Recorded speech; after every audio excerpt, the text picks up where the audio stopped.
Chamo-me Paulo Furtado e faço música desde 85, para aí desde que tenho 15 anos. Os Cramps e os Sonics, que foram dois dos primeiros discos que eu comprei, talvez com 13 anos,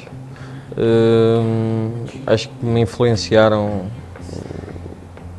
o gosto musical, por um lado, e foram coisas que eu, na altura, foram coisas que eu achei que tinham uma energia, que era uma energia que eu precisava de obter, por um lado, e por outro lado, precisava também de dar. E acho que foi tudo por causa de ter descoberto esse rock and roll dos Sonics dos anos 60, que depois me levou aos Cramps, que depois os Cramps, por outro lado, que me faziam muitas versões de músicas dos anos 50, 40 e às vezes coisas mais antigas, levaram-me a procurar mais para trás na música americana até chegar aos blues e curiosamente essas coisas é que me levaram a pegar numa guitarra e muito provavelmente a mais tarde ter abandonado a Escola de Belas Artes em Coimbra, onde eu estava a estudar pintura, que era, por assim dizer, a minha... Desde puto que sempre pensei que ia ser pintor, nunca pensei até talvez aos 15 ou 16 anos que algum dia poderia ser músico profissional.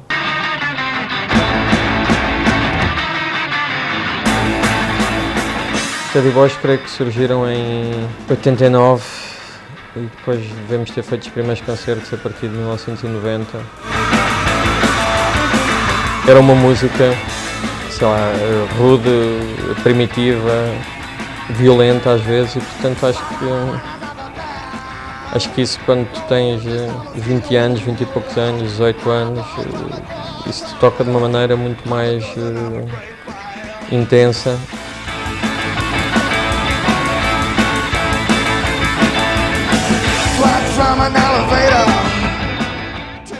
Fomos fazendo vários concertos em Portugal, sem nunca ter assim uma grande visibilidade ou um grande retorno, até que o nosso segundo álbum é editado por uma editora americana, Elevator Music, que era uma editora mais de punk e hardcore do que propriamente de rock and roll.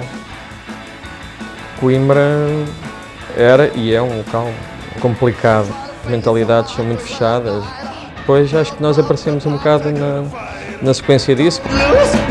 Foi nessa altura que rebentaram os Teddy Boys. Mas a cidade por si só não nos apoiava minimamente até. Acho que preferiria que nós não existíssemos.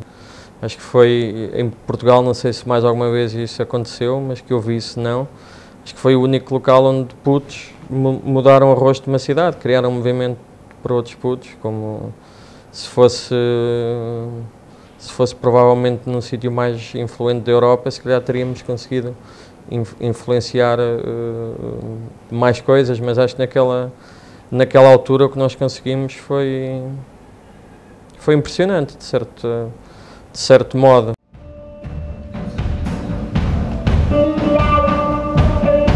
As influências do Reagan sempre passaram muito pelos blues e rock and roll. Só que nós tentámos sempre trazer outro tipo de influências, de um bocadinho de tudo o que nós gostávamos, desde punk também, até música africana, até soul, até hip hop, dubstep, sei lá, um bocadinho de tudo.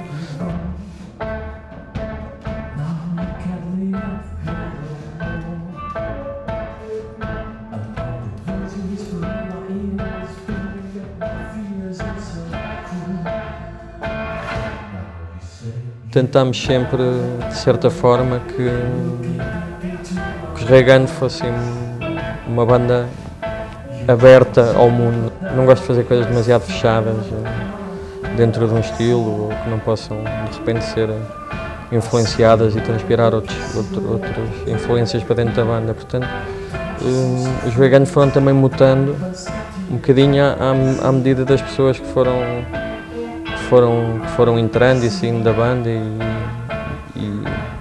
eu acho que isso se nota muito também nos álbuns.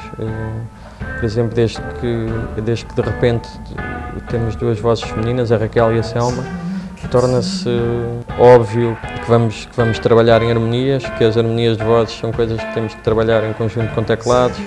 Se faz-me ter guitarras, se calhar, mais agressivas e mais violentas, porque de repente está tudo a ficar demasiado bonito e eu tenho que fazer um contraponto qualquer para aquilo na minha cabeça fazer sentido. E há uma série de coisas que acontecem por causa de outras, e isso é parte fixe das bandas, não é? Eu não tenho isso em Legendary Tiger Man, que é um processo muito mais isolado.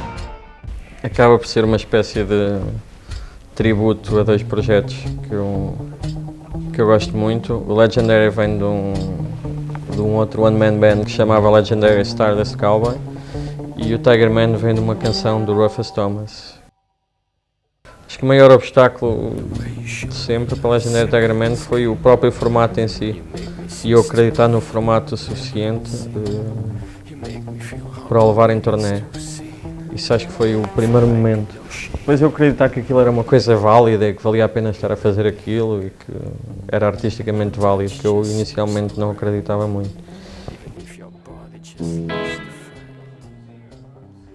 A primeira turnê de Legendary Tiger Man foi das piores experiências que tive. Foi uma turnê de 15 datas em Portugal, que fui eu que organizei. Acho que teve 15 datas e 14 correram muito mal.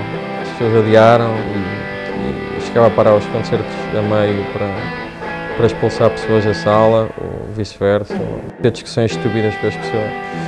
E no último concerto, que foi em Tondela, no Acerte, eu entrei para esse concerto, fui lá porque estava marcado e pronto, está marcado, eu vou. Pensar que seria o último concerto que faria, porque já estava farto, sinceramente, de fazer aquilo e das pessoas não perceberem minimamente o que é que eu estava a fazer e não estarem interessadas em ouvir o que eu estava a fazer. E de repente o concerto correu muito bem, as pessoas gostaram imenso do concerto e de certa forma esse concerto mudou um bocadinho tudo, porque era para ser o último concerto e efetivamente o facto dele ter corrido bem deu-me a autoestima que chegasse naquele momento para continuar com o projeto, porque senão acho que teria parado.